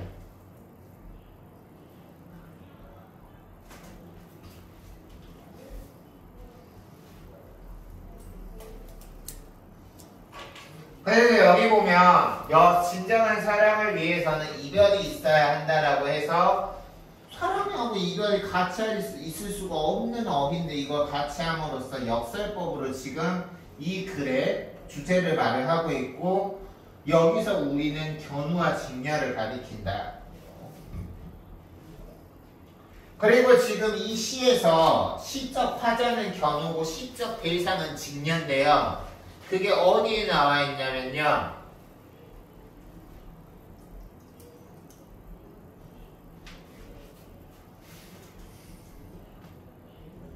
오연에 여기 직녀, 오연의 직녀랑 6년의 그대가 시적 대상이고요.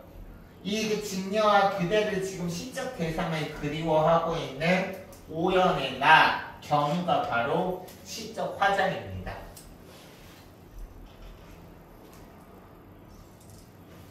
그래서 시적 화자인다 견우 그리고 시적 대상인 그대 직녀 간에 우리들의 진정한 사랑을 위해서는 이별이 있어야 하네.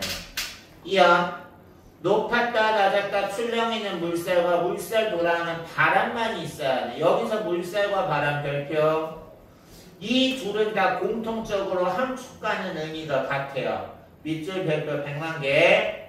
이별과 시련의 고통이자 참된 사랑의 조건인 거야. 참된 사랑이 있으려면 바로 이 이별이라는 시련의 고통이 있어야 되는 거야.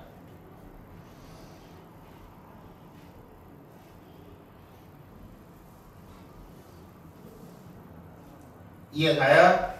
그래서 여기서 물살과 바람이라는 건 여기서 물살은 살랑살랑 잔잔한 물살이 아니라 아주 거센 물살이고 여기서 바람은 미풍이 아니라 거센 폭풍 같은 바람인 거죠.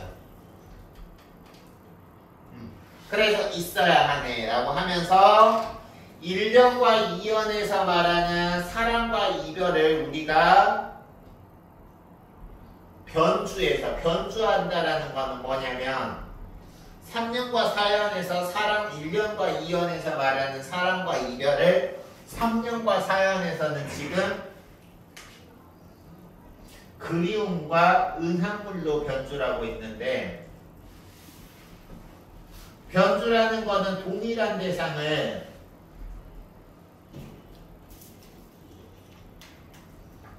다른 관점이나 다른 시각으로 표현하는 것을 변주한다 그래. 결국 자세하게 뜯어보면 같은 내용인데 그거를 겉으로 보기에 다른 어떤 표현이나 시각으로 표현하는 것을 변주한다고 합니다. 결국 뜯어보면 같은 거야.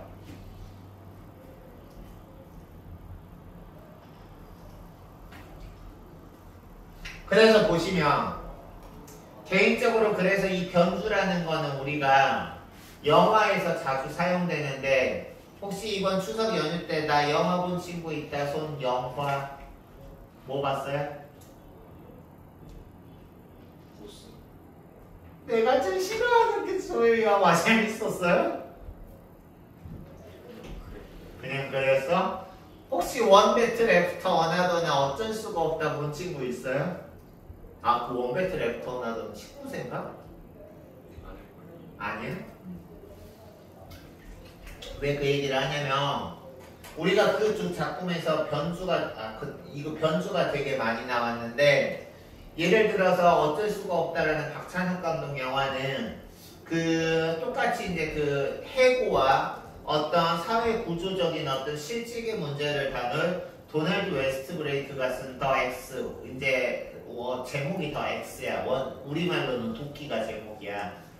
왜냐면 우리나라에서는 직장에서 잘리면 너 모가지 잘렸다, 모가지 날아간다 이런 말을 쓰는데 영화에서는 도끼를 찍는다가 해고시킨다, 해고당했다라는 의미래. 그래서 그 소설에서 말하는 그거를 그 감독이 배우와 자신만의 어떤 영화 세계관으로 변주했어. 겉으로 보기에는 다른 표현이나 다른 게 있지만 결국 뜯어보면 그 소설에서 얘기하는 거하고 얘기하고자 하는 바가 다를 게 없다는 거야.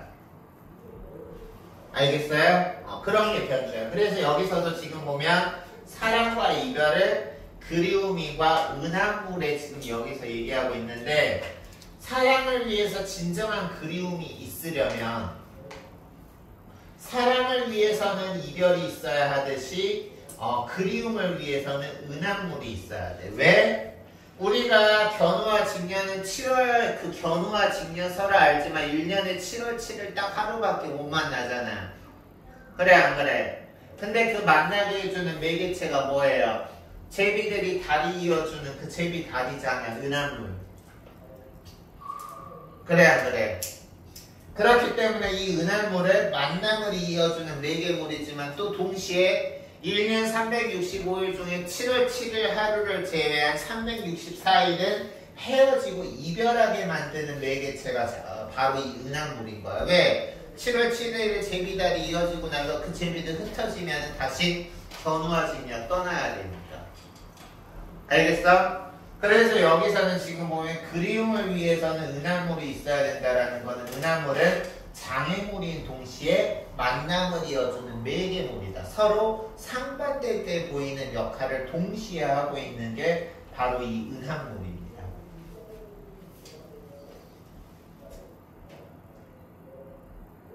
진정한 사랑이 있으려면 이별이 있어야 되는 것처럼 진정한 그리움이 있으려면 이 만남의 매개물이자 이별하게 만드는 장애물인 은하물이 있어야 된다는 거야. 그래서 그 다음 보면 그리고 여기 이제 우리가 운율 형성하는 방법에 동일한 시어 식구 방법 나와 있죠. 그래서 돌아갈 수 없는 오롯한 이 자리에 불타는 홀몸만은 있어야 되는데 여기서 홀몸이라는 게 바로 화자가 진정으로 추구하는 그리움이다. 알아두시고요. 다음 5연 넘어가기 전에 선생님이 여기에서 지금 있어야 하냐하고 관련된 운율 형성 방법은 지금 너희들한테 설명할 때 강조하지 않았기 때문에 지금 강조하고 넘어가면 우리가 중고등학교 수준에서 시에서 운율을 형성하는 방법은 4가지 정도로 범주화시켜서 정리할 수 있어. 운율을 형성하는 방법에는 뭐가 있을까? 막 불러봐 생각나는 거. 음보를 형성하면 돼요. 음보. 음보는 시를 끊어있는 단위죠.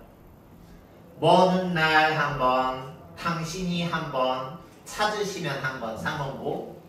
그때 한 번, 내 말이 한 번, 잊었노라 한 번, 상음보. 이런 식으로 상음보라든가 뭐 상음보 등등. 그리고 또 여기 나오는 것처럼 동일한 시어를 반복한다든가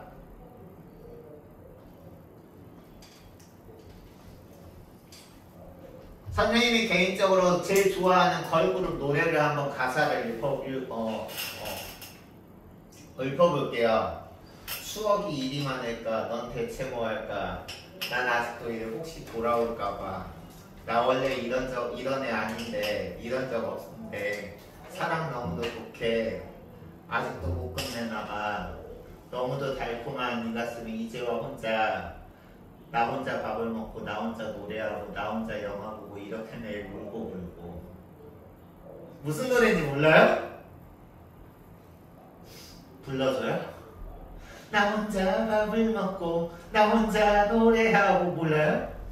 거기에서 보면 나 혼자가 반복하거나 나 혼자 뭐뭐하고 나 혼자 뭐뭐하고 시어가 반복되거나 이런 동일한 문장 구조가 반복되죠. 그래서 동일한 시어가 반복되거나 동일한 문장 구조나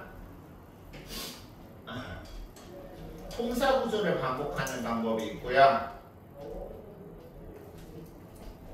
또 하나는 글자 수를 반복하는 경우가 있어요.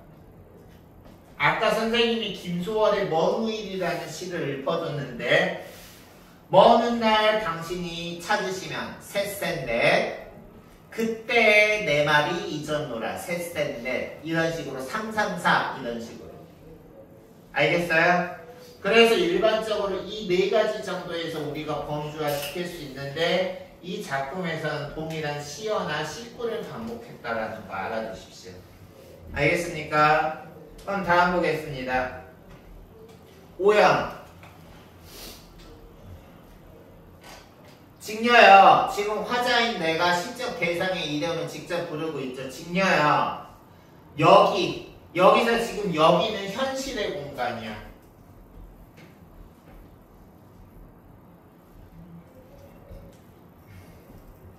지금 이 시적 화자인 경우와 시적 대상인 직녀는 현재 지금 알콩달콩 만나서 사랑을 나누고 있습니까? 이별하고 있는 상황입니까? 이별하고 있는 상황이죠? 이별하고 있고 이미 부재하는 상황이야.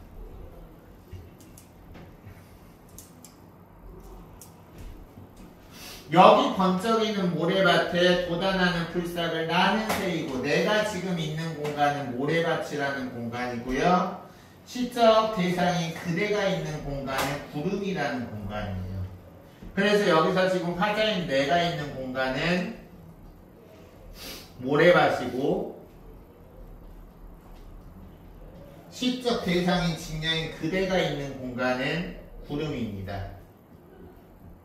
그럼 여기서 모래밭이나 구름, 지금 나하고 그대가 현실에 처해 있는 이 모래밭과 구름이라는 공간은 아름다운 이상적인 공간일까? 시련과 고통으로 가득한 공간일까? 전자후자. 이상적 시련 고통. 그치? 시련과 주어 잘했어. 시련과 고통으로 가득해 있는 현실의 공간이에요. 풍경 쳐줄게요. 그래서 여기 보면 나하고 다 지금 현재 모래밭과 구름에서 이렇게 지금 이별이라는 시련을 버티고 있습니다. 근데 여기서 이별의 시련을 겪는다고 좌절하고 엉엉 울고불고 하는 게 아니라 나는 풀싹을 새는 내 할 일을 다 하고 그대는 그대가 할 일을 다 잘하고 계십시오. 왜? 눈썹 같은 반달이 중천에 걸리는 7월 7석 1년에 한 번 있는 만남의 그날, 미래의 어느 날, 미래의 화자가 바라는 미래의 그날이 올 때까지는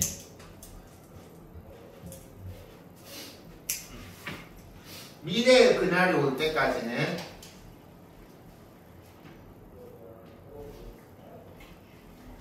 검은 암소를 나는 먹이고 직녀여 그대는 비단을 짜세라고 하면서 여기서 지금 보면 나는 암소를 먹이고 당신은 비단을 짜라는 거는 현실은 지금 인과 구제하는 상황에서 좌절과 시련의 공간이지만 거기에서 그냥 우리가 가만히 있는 게 아니라 그곳에서 본분에 충실하고 재회를 기다림, 본분에 충실하면서 다시 만날 날을 기다립시다. 지금 좌절하고 있지 맙시다 라는 거야.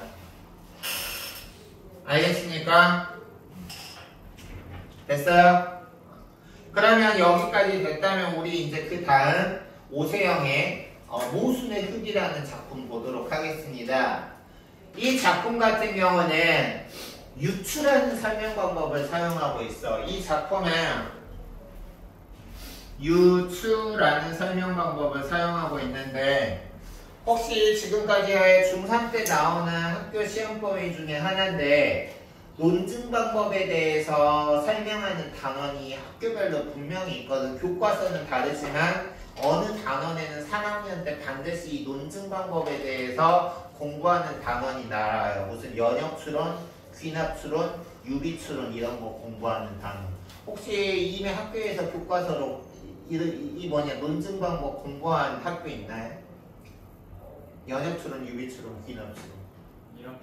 1학기 때 했었어요? 그게 1학기 때 나오는 교과서가 있고 2학기 때 나오는 교과서가 있어요. 그 중에서 우리가 이제 유비추론이라고 배웠던 게 유추입니다. 대표적인 유추가 뭐냐면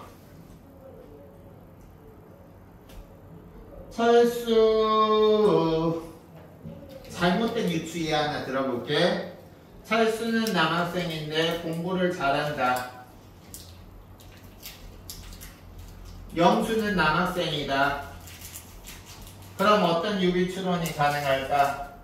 영수는 공부를 잘한다. 이런 유비추론이 가능하죠. 물론 잘못된 추론이죠. 그러면 우리가 유추라는 건 뭐냐면 두 대상의 유사성을 바탕으로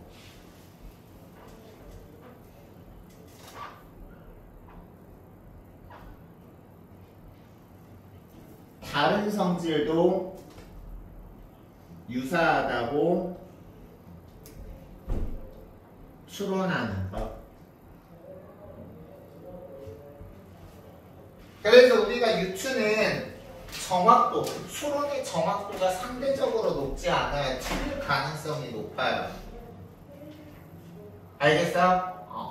유추는 틀릴 가능성이 맞을 가능성도 높지만 그 추론의 정확도가 상대적으로 좀 떨어진다는 특징이 있어. 왜? 학교에서 배웠던 거 기억하는 친구 있는지 모르겠지만 유추, 유비추론은 귀납추론의 한 형태이기 때문에 정확도가 좀 떨어져요.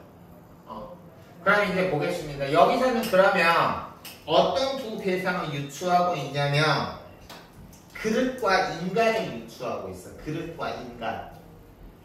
어떻게 유추하고 있냐면 봅시다.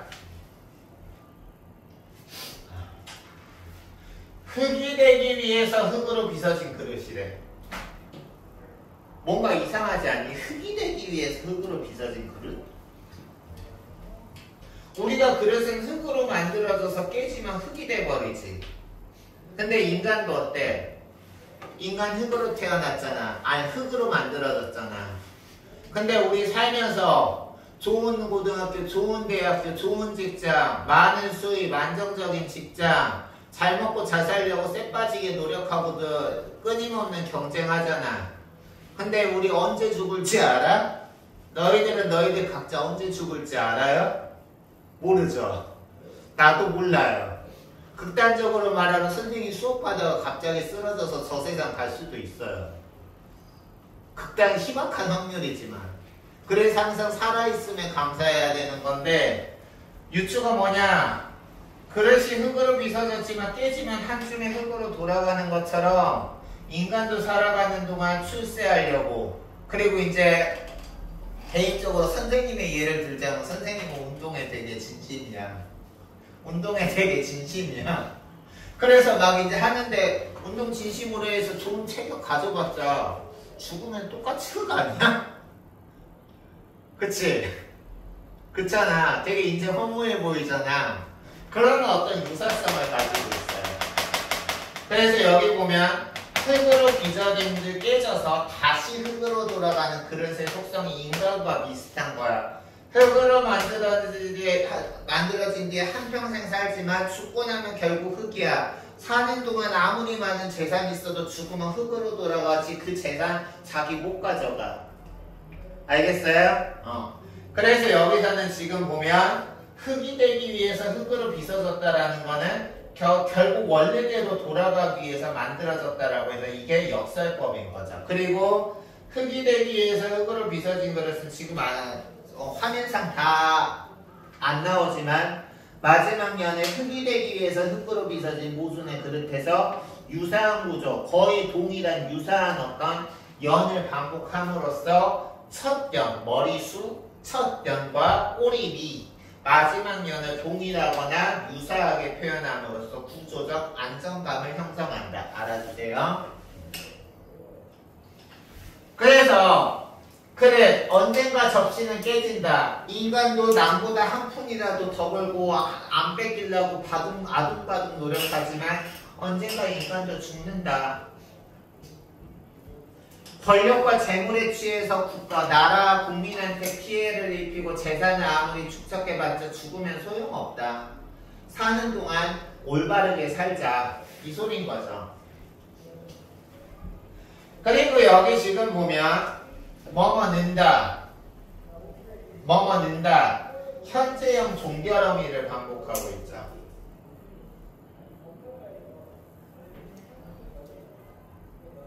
운율형상 방법입니다. 그리고 생애의 영광을 잔치하는 순간에 우리 막 출세하거나 집이 막 뭐 집값이 엄청 올랐다거나 그럼 아싸 가오리 우리 파티 열자 하지만 그거 깨지면 그만이다. 그릇 깨지면 흙돼서 소용없듯이 인간 아무리 그래봤자 죽으면 소용없다. 그래서 사는 동안 올바른 가치관으로 살고 사는 동안 건강하게 사는 게 최고다. 물론 돈 중요하지. 근데 돈에 집착하면 인간 참 허무하다. 이런 얘기죠. 그래서 인간이 이 그릇과 마찬가지로 유추를 해서 인간도 마찬가지로 한 번은 언젠가 죽는다. 그래서 그릇과 인간 사이의 유사성을 바탕으로 해서 얘들아 새로운 인식 제시했지. 지금 선생님이 너희들한테 하고 있는 얘기 좀 이상하지 않니? 대부분 학원 선생님은 너 지금 이렇게 공부 안 하면 너 나중에 루저돼. 너 라이더나 하고 있을 거야. 한 문제 더 풀어서 맞춰서 좋은 대학 가서 돈 많이 벌어야지 얘기하는데 선생님은 지금 이 시 가르치면서 돈 소용없어. 사는 동안 건강하게 살아야 돼. 인성이 중요해. 이런 얘기하고 있잖아. 이런 새로운 인식을 제시한다. 알겠어요? 근데 선생님이 살아보니까 그렇더라고.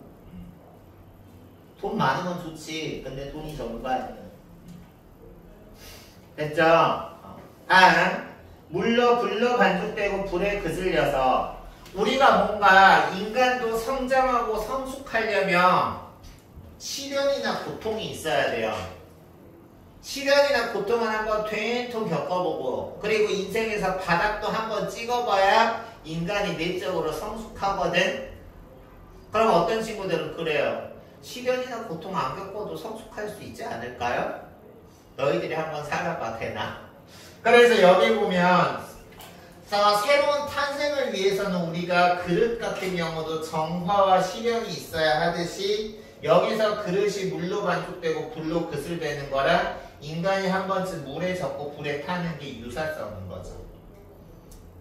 인간도 성숙하기 위해서는 시련과 고통을 경험하고 그러고 나서야 비로소 성장과 성숙을 하는 거야.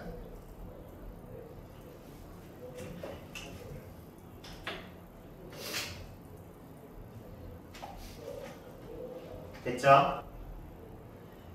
하나의 접시가 되리라. 여기서 그래서 우리가 하나의 접시가 되리라라는 거는 깨어져서 완성되는 뭔가 역설이잖아. 완성되려면 깨어지면 안 되는데 깨어져서 완성된다 그랬으니까 역설법이고 그릇과 인간은 모두 그릇은 깨어지고 인간은 커다큰 좌절이나 시련을 겪은 후에 한 단계 성숙한다는 공통점이 있다라는 거죠. 알겠어요? 오케이? 그래서 저 절대의 파멸. 우리가 일반적으로 파멸하는 깨지고 사라짐이라는 뜻으로 부정적인 개념인데 여기서 말하는 파멸이라는 건 적어두세요. 재창조와 성숙을 위한 필수 코스인 거야. 재창조와 성숙을 위한 필수 코스. 선생님은 개인적으로 43살인 올해 비로소 선생님이 인간적으로 다시 한번 성숙했다고 스스로 느끼는데 내가 그냥 내 스스로 느껴. 스스로 너 되게 한 단계 정신적으로 한 단계 좀 성숙했구나. 아직 멀었지만 그 과정에서 선생님이 그냥 얻은 게 아니라 젊었을 시절에 어떤 긴 경험과 시행착오와 이런 게 있었기 때문에 지금 이런 깨달음이 있었던 것 같아. 그때는 왜 나한테 이런 시련과 고통이 왜 나한테만 오는 거야 라고 생각했지만 그래서 이제 마지막 년 흙이 되기 위해서 흙으로 빚어질 모순의 그릇. 우리가 모순된다라는 건 앞뒤 말이 안 맞는다는 거죠. 그래서 여기 지금 보면 흙이 되기 위해서 흙으로 빚어진 다시 말해서 재성숙하기 위해서 파멸을 해야 되는 모순의 그릇. 인간도 마찬가지다. 즉 존재의 모순. 즉 여기서 존재의 모순이라는 거는 파멸이 완성으로 이루어지는 거죠. 우리가 일반적으로 완성되기 위해서는 계속 승승장구해야 될 것 같은데 그게 아니야. 완성되기 위해서는 오르막만 있지 않고 내리막도 있고 급전직하하고 인생이 끝난 것만 같은 좌절도 경험해보고 그래야 완성이 된다는 거지. 알겠어요? 그래서 여기서는 이러한 어떤 시적 화자와 그리고 시인이 말하고자 하고자 하는 이 심오한 진리를 두 가지 강조합니다. 그릇과 인간의 유사성을 바탕으로 유추의 방법을 통해서 설명하고 있다. 또 하나는 역설법을 통해서 설명하고 있다. 알겠습니까? 그래서 그러면 선생님이 시간 좀 줄 테니까 24쪽하고 25쪽 빈칸 채우기 해보시고 다음엔 채점하고 그리고 나서 10분 쉬었다가 그 뒤에 문학하기 그리고 문법 설명 이어서 2교시 하겠습니다. 24쪽 25쪽 해보세요.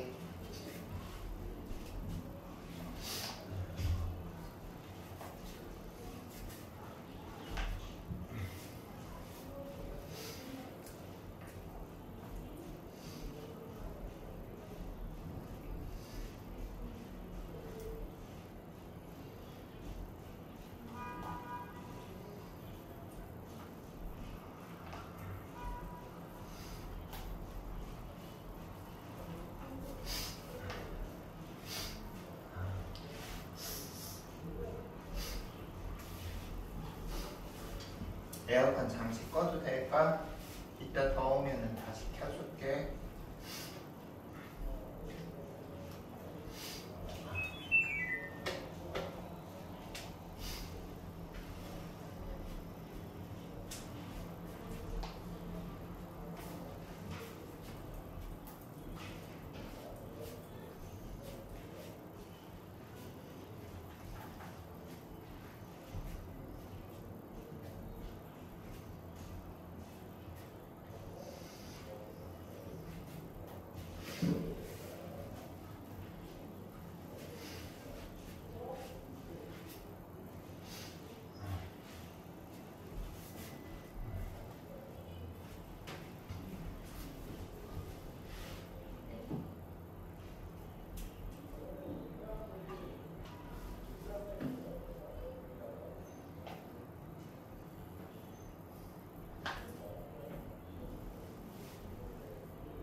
친구나 알려주세요.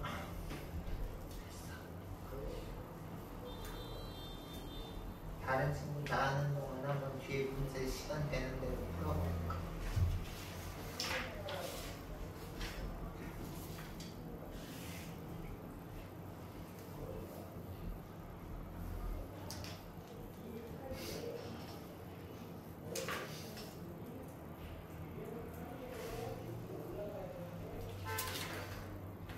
됐어? 지원이 됐니? 채점 매겨볼게요.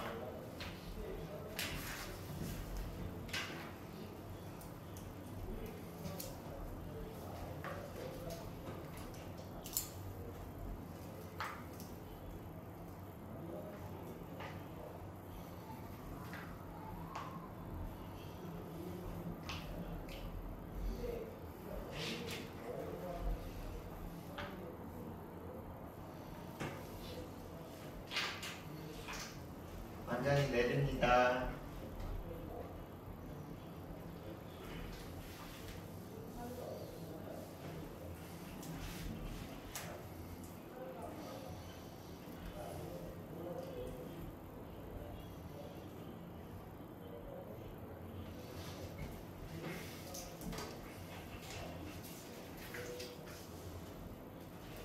다 됐나요? 됐어? 질문했습니까? 고생하셨고요. 10분 쉬었다가 우리 2교시 진행하도록 하겠습니다. 편히 쉬세요.